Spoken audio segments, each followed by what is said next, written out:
नमस्कार विद्यार्थियों। आज हम विमर्श करेंगे प्रयोगवादी कविता के विकास और उसकी प्रवृत्तियों पर। छायावाद के बाद के काल में प्रगतिवाद के समानांतर हिंदी कविता में व्यक्तिवाद की परिणति घोर अहमवादी, स्वार्थ प्रेरित, असामाजिक और असंतुलित मनोवृत्ति के रूप में हुई।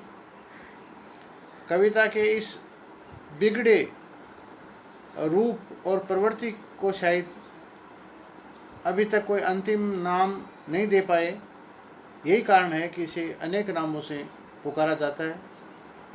कोई इसे प्रयोगवाद, कोई इसे प्रतीकवाद, प्रपद्यवाद, रूपवाद और कई नई कविता तक इसे ले जाते हैं, कह करके कई नाम इसके प्रचलन में है।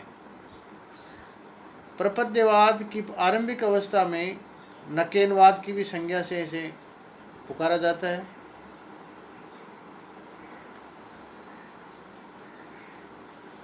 डॉक्टर गणपति चंद्र गुप्त से प्रयोगवाद, प्रपद्यवाद और नई कविता, इन तीनों नामों से इस काव्य धारा के विकास की तीन अवस्थाएं स्वीकार करते हैं।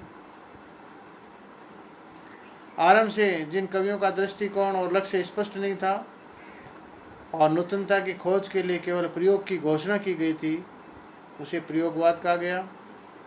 इसी आंदोलन की एक शाखा में नवीन विलोचन शर्मा के अगुवाई के अंदर चली। अपनी कविताओं के लिए उन्होंने प्रपद्यवाद का प्रयोग किया। जगदीश चंद्र गुप्त और लक्ष्मीकांत वर्मा ने इसे नई कविता का नाम दिया और अभी वर्तमान में नई कविता के नाम से इसका ज़्यादा प्रचलन है। प्रयोगवाद के स्वरूप के संबंध में कविता धारा के कवियों ने भिन्न भिन्न मतों का जो प्रकट किए हैं अपने विचार। प्रयोगवाद के प्रवर्तक अज्ञेय जी का कहना है कि जो व्यक्ति का अनुभूत है, जो उसने महसूस किया है, उसे समष्टि तक कैसे पहुंचाया जाए, ये इस प्रयोगवादी कविता का उद्देश्य है। प्रयोगशील कविता के नए सत्य और नई यथार्थताओं को जीवन बोध के साथ देख करके सत्य के इस रूप में रागात्मक संबंध और पाठक के हृदय तक पहुंचाने का जो साधारणीकरण की जो शक्ति है, वो उन्होंने मुख्य रूप से रेखांकित की है। प्रयोगवादी कविता में भावना है, किंतु हर भावना को आगे एक प्रश्न चिन्ह लगा है। इसी प्रश्न चिन्ह को आप बौद्धिकता कह सकते हैं। सांस्कृतिक ढांचा चरमराने की जो बात है, ये प्रश्न चिन्ह उसी का ध्वनि मात्र है। गिरिजा कुमार माथा ने इस संबंध में लिखा है कि प्रयोगों का लक्ष्य व्यापक सामाजिक सत्य के खंड अनुभवों का साधारणीकरण करने की कविता का नवानुकूल माध्यम देना, जिससे व्यक्ति द्वारा इस व्यापक सत्य का सर्वबोधगम्य प्रेषण संभव हो सके। ये इस कविता का उद्देश्य है।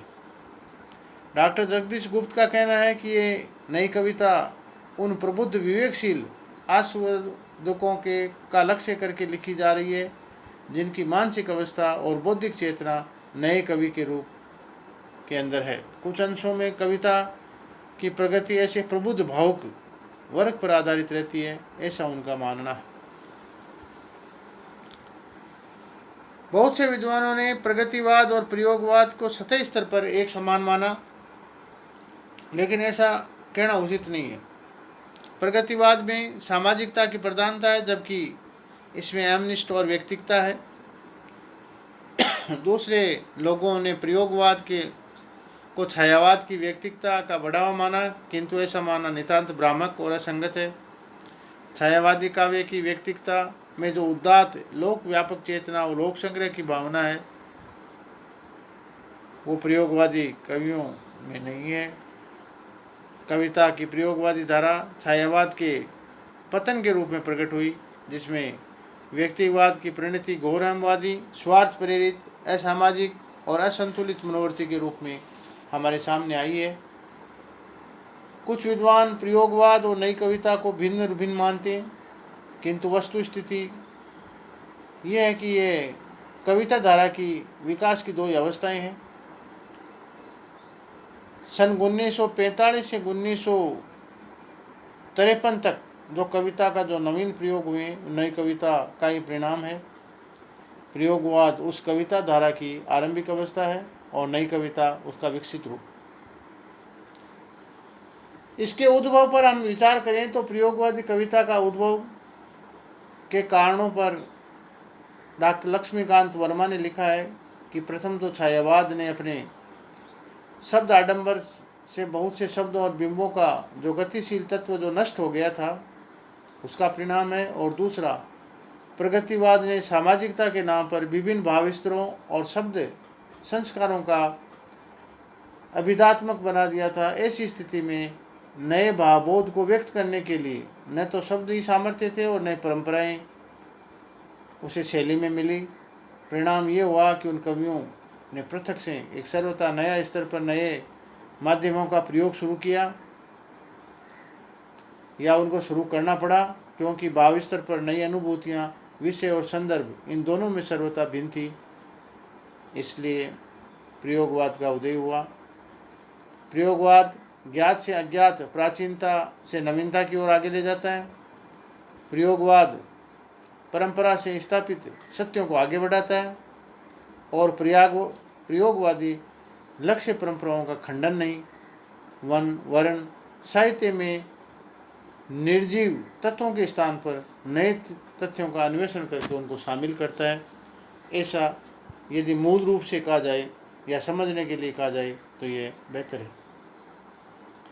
डॉक्टर रामेश्वर शर्मा का मानना है कि प्राचीन रूढ़ियों और संस्कारों का जब मनुष्य उब जाता है और नवीनता की तरफ उन्मुख होता है, जीवन और जगत के सौंदर्य के मापदंडों में समान साहित्य सौंदर्य को अभिव्यक्त करने के लिए मापदंड जो बदलते रहते हैं। नई कविता से पहले की जो हिंदी कविता रूढ़िबद्ध और परंपरागत हो चुकी थी, नई कविता समाज के साथ कदम से कदम मिलाकर नहीं चल रही थी।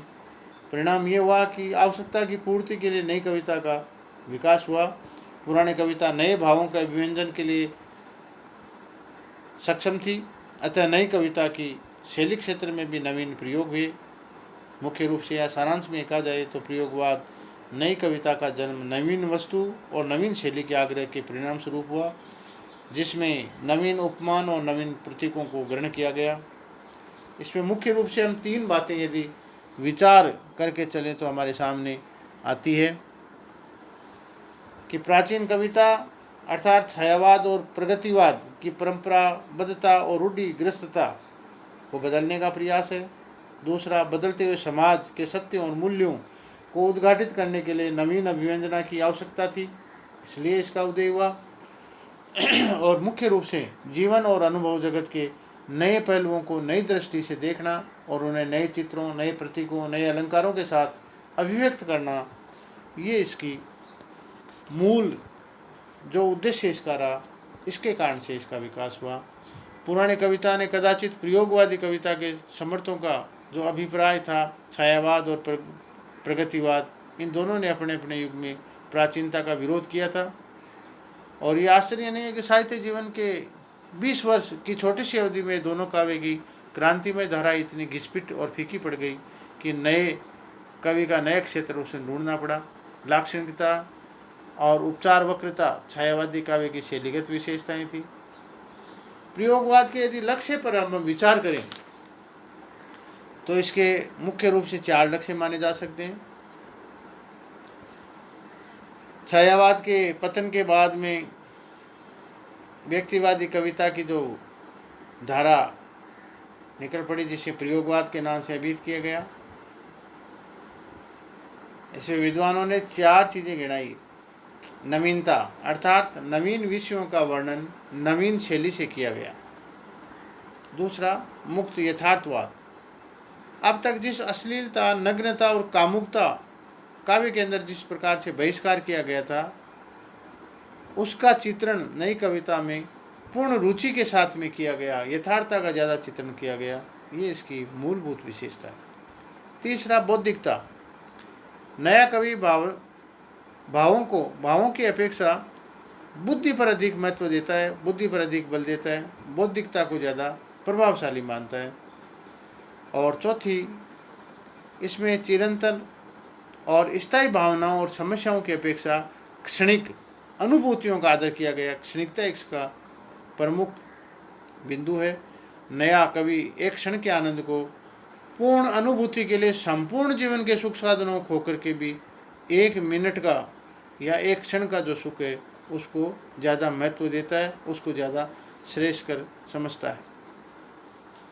प्रयोगवादी कविता का विकास किस प्रकार हुआ, इस पर यदि हम विचार करें तो 2 कालों में बांट करके इसको देखा जा सकता है। 1943 से लगा के 1953 का प्रयोग काल, और फिर आगे का जो काल है वो 1953 से लगा करके आज तक या जो भी कवि हो रहे हैं उनको यदि देखा जाए तो 2 भागों में इसको बांटा जा सकता है।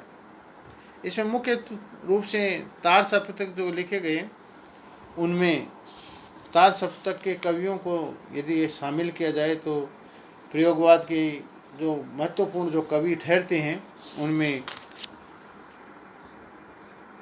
मुख्य रूप से अज्ञेय जी हैं, गजानंद माधव मुक्तिबोध है, नेमिचंद्र जी जैन हैं, भारत भूषण अग्रवाल हैं, प्रभाकर माचवे हैं, गिरजा कुमार माथुर और रामविलास शर्मा तक ये परंपरा चल के आती है, जिसमें भवानी शंकर मिश्र भी है, हरिनारायण व्यास है, शमशेर बहादुर सिंह है, नरेश मेहता है, रघुवीर साय है, धर्मवीर भारती है। ये जो तार सप्तक के जितने भी कवि हैं वो इनमें शामिल है। और प्रयोगवादी साहित्यकारों का कहना है कि साहित्य में जो प्रयोग आदिकाल से होते हुए आए हैं, आधुनिकतम प्रयोगवाद साहित्य के आरंभ में निराला के कुकुरमुत्ता और नए उसे मानते हैं। और इनकी काव्य रचनाओं पर मुख्य रूप से यदि हम विचार करें तो अज्ञेय जी का भग्न दूत, चिंता, इत्यम, हरिघास प्रक्षण बर, बावरा हेरी, ये इनकी मुख्य कविताएं हैं। गिरजा कुमार माथुर की देखें तो धूप का दान, शिला पंख चमकीले, धर्मवीर भारती की रचनाओं में कनुप्रिया, ठंडा लोहा, मुक्तिबोध के साहित्य में भी अनेक रचनाएं प्रगतिशील प्रयोगवादी रचनाएं हैं। छवि के बंधन, जागते रहो, मुक्ति मार्ग, भारत भूषण अग्रवाल की रचनाएं हैं। भवानी प्रसाद मिश्र का गीत फरोश भी इसी समय लिखा गया। शकुंतला माथुर की सुहाग वेला और कूड़े से भरी गाड़ी। और नई कविता में आगे चल करके विजय देवनारायण, कुंवर नारायण, जगदीश गुप्त, दुष्यंत कुमार और केदार सिंह, रमेश कुंतल मेघ और हरिनारायण व्यास तक रचनाओं का उल्लेख जाता है। प्रयोगवादी साहित्य की प्रमुख प्रवृत्तियों पर यदि हम विचार करें तो घोर एमनिस्ट व्यक्तिवाद का ये साहित्य है। सामाजिक जीवन के साथ किसी प्रकार का सामंजस्य का गठबंधन ये साहित्य नहीं कर सकता। व्यक्तिवाद की परम विकृति की परिणति है। व्यक्तिगता का अभिव्यंजन आधुनिक हिंदी साहित्य की प्रमुख इस साहित्य की विशेषताएं हैं। अति नग्न यथार्थवाद पर यह साहित्य लिखा गया है। जिस वस्तु को एक श्रेष्ठ साहित्यकार अरुचिकर, अश्लील, ग्राम्य, अस्वस्थ समझकर उस साहित्य जगत से बहिष्कृत करता है, प्रयोगवादी उसी का चित्रण में अपना गौरव महसूस करता है। ऐसा साहित्य रचा गया है। प्रयोगवादी काव्य में सामाजिकता का घोर तिरस्कार है। कवि कल्पना में घंटों तक अपने सर्दियों को आत्मविभोर कर देता है। वासनात्मक दृष्टि से ज़्यादा इसका चित्रण किया गया है। आधुनिक का साधारण व्यक्ति सेक्स संबंधी वर्जनाओं से आक्रांत है और उनका मन मस्तिष्क दमन में सेक्स की भावनाओं से भरा साहित्य है। फ्राइडवाद से प्रभावित है। अवचेतन की रुद्ध कुंद ग्रंथियों से मुक्त करती दमित और कुंठित आकांक्षाओं की वाणी देता ये साहित्य सामाजिकता का घोर विरोध करता है। तीसरा, ये साहित्य निराशावाद को बढ़ावा देता है। भविष्य में उल्लास में उज्ज्वल आकांक्षाओं से विहीन है। इसकी दृष्टि केवल वर्तमान पर टिकी है। ये निराशा के कुआसे से बिल्कुल भरा हुआ है, आवृत है। इसका दृष्टिकोण दृश्यमान जगत के प्रति क्षणवादी और निराशावादी है। इसके अतिरिक्त अति बौद्धिकता, आज की जो नई कविता की अनुभूति और रागात्मकता की इसमें कमी है। इसके विपरीत इसमें बौद्धिक व्यायाम की उछल कूद आवश्यकता से अधिक है। नया कवि पाठक के हृदय में तरंगित और उद्वेलित नहीं करके उसको बुद्धि को पहले बुझावन के चक्रव्यूह से आबद्ध करके उसके परेशान करता है। प्रयोगवादी कविता में भावना है, किंतु हर भावना के सामने एक प्रश्न चिन्ह लगा हुआ है, और इसी प्रश्न चिन्ह से आप बौद्धिकता कह सकते हैं। वैज्ञानिक युगबोध और नए मूल्यों का चित्रण है। काव्य धारा में लेखक आधुनिक युगबोध और वैज्ञानिक बोध के नाम पर मानव जीवन के नवीन मूल्यों का अंकन करके मूल्यों के विघटन से उत्पन्न कुत्सित वृत्तियों का चित्रण इसमें करता है, जिसके कारण से त्रास, यातना, घुटन, द्वंद्व, निराशा, अनास्था, जीवन के प्रति क्षणिकता, संदेह और अनेक व्यक्तित्व का इसमें निरूपण किया गया है। मनुष्य की आस्था, विश्वास, करुणा, प्रेम जैसी चिरंतन भावनाओं का जोरदार खंडन किया गया है, आघात पहुंचाया गया है। मुख्य रूप से देखा जाए तो रीति काव्य की आवृत्ति के रूप में भी कई विद्वान इसे मानते हैं। बड़े आश्चर्य की बात है कि अत्याधुनिक कहने वाला ये साहित्य नई कविता सदियां पुरानी रीति काव्य की पद्धति का अनुसरण करता है। जिस प्रकार रीतिबद्ध श्रृंगारी कवि अपने जीवन को व्यापक मूल्यों में केवल रसिकता और कामुकता का चित्रण करता था, वैसा ये साहित्य भोगलिप्सा का चित्रण करता है। ये साहित्य उपमानों की नवीनता, विद्यमान अलंकारिकता के संबंध में नए नए खोज करता है। कलाकार की नवीनता के आवेश और औचित्य का अतिक्रमण करके कलाबाज बाजीगर अलंकारिकता के नियोजन में सुरुचि से ध्यान नहीं देता। अलंकारों का धर्म काव्य सौंदर्य में अभिवृद्धि करना होता है, लेकिन ये उस पर ज़्यादा विचार नहीं करता। यौन संबंधी वर्जनाओं की अभिव्यक्ति में नए कवि ने नाना प्रतीकों का प्रयोग भी किया है। नई कविता में नए दीप का प्रतीक बहुत प्रचलित है। इसी प्रकार प्रकाश के लिए दीप, मशाल, तारा, टॉर्च प्रतीकों का प्रयोग किया गया है। प्रतीकों का इसमें ज़्यादा प्रयोग है। इसके अलावा हम विषय परिधि पर विचार करें तो ये साहित्य ये मान करके चलिए आप कि चिट्ठी से लगा करके हिमालय पर्वत के समस्त पदार्थों को इसने शामिल कर लिया है। नए कवियों का विश्वास है कि संसार में कोई भी वस्तु अवहेलना के लायक नहीं है। कोई भी सब्जेक्ट, कोई भी विषय, कहीं भी कुछ भी उठाया जा सकता है, जिसमें चाय की प्याली से लगा करके शायरन, चूड़ी का टुकड़ा, बाथरूम, गरम पकौड़ी, फटी ओढ़नी, ये सब जितने भी हैं प्रतीक, इनका प्रयोग इसमें किया गया है। यदि छंदों पर विचार किया जाए तो कविता में प्रयोगवादी कवि प्राय छंदों का आदि बंधन को स्वीकार नहीं करके मुक्तक परंपरा में विश्वास करते हैं। जिस लय और जिस गति और जिस गद्य की सी निरस्ता और जिसमें शुष्कता भी है। प्रयोगवादी कवियों में कोई छंद का विशेष प्रयोग नहीं किया गया है। शैली के भी विविध प्रयोग है। वैचित्र्य प्रदर्शन और नवीनता की गुण के कारण से इस दिशा में दोहरापन आ गया है। प्रयोगवादी कवि शायद इस तथ्य को भूल जाता है कि कविता की उदारता उसकी अंतरात्मा में है, न कि बाह्य रूप में। कविता के भीतर इतना खोखला पड़ने की बाहर की सारी चमक बेकार सी लगती है। भाषा के रूप में देखा जाए तो भाषा के नए नए प्रयोग किए गए हैं। कहीं कहीं उसको विलक्षण स्वतंत्रता की प्रवृत्ति के कारण से खड़ी बोली का व्याकरण सम्मत रूप की अवहेलना की गई है।